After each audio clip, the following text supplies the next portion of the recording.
Romney's economic plan? Timid. Parts of it virtually identical to Obama's failed policy. Timid won't create jobs, and timid certainly won't defeat Barack Obama. Newt Gingrich's bold leadership balanced the budget, reformed welfare, helped create millions of new jobs. The Gingrich Jobs Plan, a powerful plan for growing our economy and creating jobs. Rebuilding the America we love with bold conservative leadership.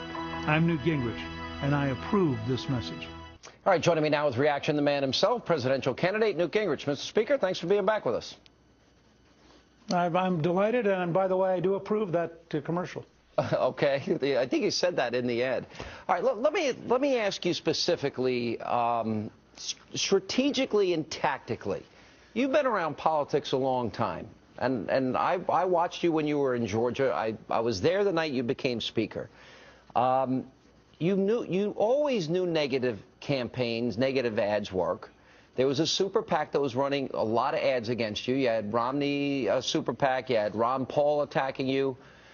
Why did you not respond in Iowa? And in retrospect, do you think that was a mistake?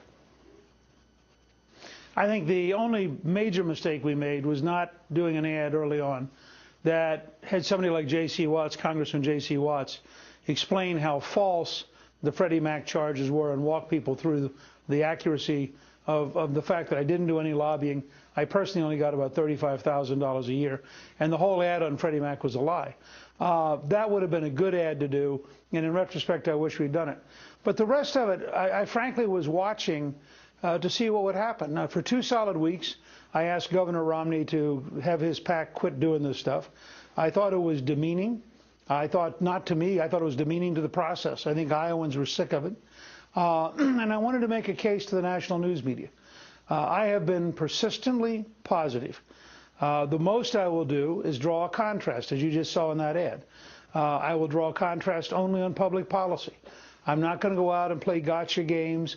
I'm not going to distort Governor Romney's personal life or his personal records or his personal business. I am going to draw a contrast between what he did as governor, what he's done in public policy, and I think that's fair game. He can do the same thing to me.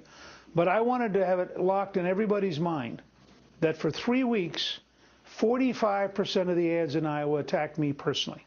And I continue to be positive. All of my ads were positive, and I did everything I could to set the right tone for America's future and the right tone for the people of this country. And it's sad that somebody like Governor Romney was not prepared to have that kind of positive campaign. But that's fine. He and his PAC can run whatever kind of junk they want to run. I'm going to run direct, policy-oriented contrast between a Massachusetts moderate and a Reagan conservative. And I'm prepared to have that debate in every state in the country. And I have no doubt that the Republican Party in the end is going to pick a Reagan conservative over a Massachusetts moderate. All right. And you started, there's been a strategic shift. I mean, from the moment you landed, I have the ad right here. Yep. The choice, only a bold Reagan conservative can defeat President Obama. That ad is different than what you've been running. You weren't really running those comparative ads in Iowa. So you're going to run these ads. What is the case now you're making? You know, because look, those, you know, if I had Frank Luntz here, and we had a group of people, 90% would say they hate negative ads, but negative ads work. Or if you want to define them as negative ads. Well, negative ads have an impact. Look, remember we went through a long stretch, and because we know each other so well, you were there. For 2 months, the national media said I was dead. Then we gradually, slowly came back, and I described my campaign as a tortoise. I said, you know, the bunny rabbits run past, then they fall asleep. I keep going forward 1 step at a time. Suddenly we took off, all of it positive, all of it based on the debates, all of it based on good ideas and on a 21st century contract with America. And at one point, I was ahead, I think, by almost 18 or 20 points in the Gallup poll. Now, that was all positive stuff. And now you've had a series of attacks. And now we have to rebuild again. So we will. And we'll rebuild like the tortoise. We'll rebuild steadily, happily, positively. But I've always been very confident in this race because I don't believe, you know, the state that produced Michael Dukakis, John Kerry, and Mitt Romney is not going to produce the Republican nominee. And that's just a fact. In the end, Governor Romney will not be able to hide behind negative ads. People will actually look at his record.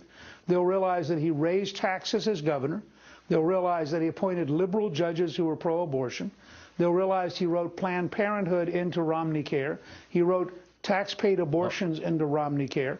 All these things will add up, and people will go, oh, yes, that's not somebody I want to be the Republican nominee. All right, but you got two debates this weekend, so I assume that this battle is going to go back and forth probably between the two of you, and I know the country's going to be watching. They're paying very close attention. As you make these comparisons, though, between the two of you, a lot of people say, all right, what is the tone going to be? You were on, I think, the CBS Morning Show. You were asked, do you think that Mitt Romney was lying? And you said yes.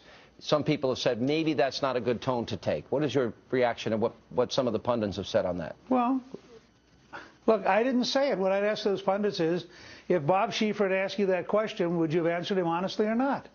I didn't say it angrily. I'm not particularly angry. I've been in this process of public life a long time. I understand people can do all sorts of really stupid things, and that doesn't offend me personally. This is about the country. This is about, you know, if we're going to be angry, let's be angry about the economic mess we're in. Let's be angry about a Congress and a president who can't work together. Let's be angry about Barack Obama this morning fundamentally violating the Constitution by making recess appointments when the Senate's not in recess. There's lots of stuff you can be angry about that's real. Let's be angry about the fact that millions of Americans are sitting out here with their homes in danger of foreclosure. We can take care of giant banks, but we can't take care of homeowners. A lot of good stuff to be angry about. Right. What do you... I'm not particularly angry about the technique that Romney's using. In Iowa, New Hampshire, the latest poll that came out today, Romney was at 29, Santorum 21, you were in third place. Strong numbers, 16. By all accounts, now that Mitt Romney squeaked out a victory in Iowa, and then likely to win New Hampshire, a state that he was expected to win from early on, I guess all eyes then go to South Carolina, where you're still leading in some polls there. How important then does South Carolina become in this entire process? Oh, South Carolina is very, very important. And I don't think South Carolina is going to vote for a Massachusetts moderate. I think that you talk to the voters of South Carolina. When you outline Romney's actual record, they look at you in disbelief. They can't imagine somebody who has those kind of things in his record would think he could run as a Republican. And you saw this, I think you saw the ad that John McCain did in 2008 that indicated why Romney actually lost. Romney lost New Hampshire in 2008 as people looked at that ad and began to realize, you know, who was the real Romney as opposed to the candidate. When I had you on radio earlier this week, you spoke of the issue of aligning a little bit with Rick Santorum. What did you specifically mean about that? Well, Santorum and Perry and I, all three represent an American conservatism that is dramatically different than a Massachusetts moderate. So all three of us naturally have a very similar reaction, I think, to Romney's policies in a very similar sense. If you're going to write a platform, the three of us would write a platform dramatically more conservative than the kind of platform that Romney would want to write.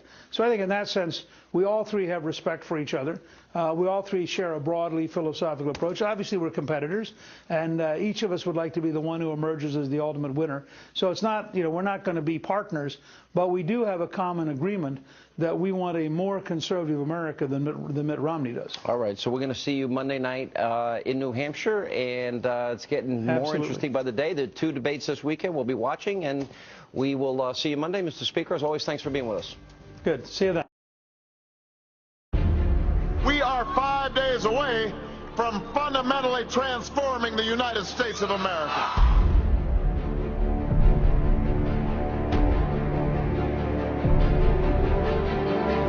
The American people create jobs, not government. Would you reappoint Ben Bernanke? I would fire him tomorrow. I think the Fed should be audited. I'm not particularly worried about Governor Perry and Governor Romney frightening the American people when President Obama scares them every single day. When I was Speaker, we added 11 million jobs in a bipartisan effort, including welfare reform, the largest capital gain tax cut in history. We balanced the budget for 4 straight years. How would the country feel today at 4.2% unemployment? That's my credential. I'm going to outline a 21st century contract with America. And it's going to be far bolder, far deeper, far more profound than what we did in 1994 or what I helped Jack Kemp and Ronald Reagan do in 1980. I am very much in favor of school choice. My personal preference would be to have a Pell Grant for K through 12 so that every parent could pick with their child any school they wanted to send them to.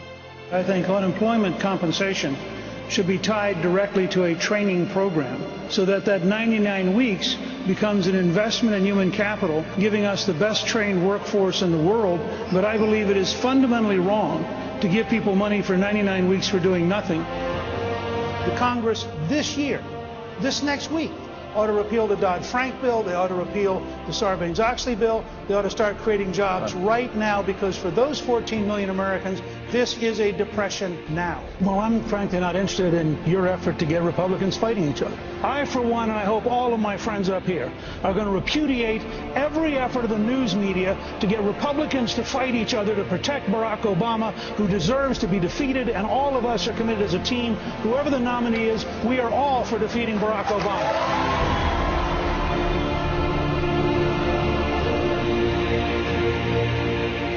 Nothing will turn America around more than election night when Barack Obama loses decisively.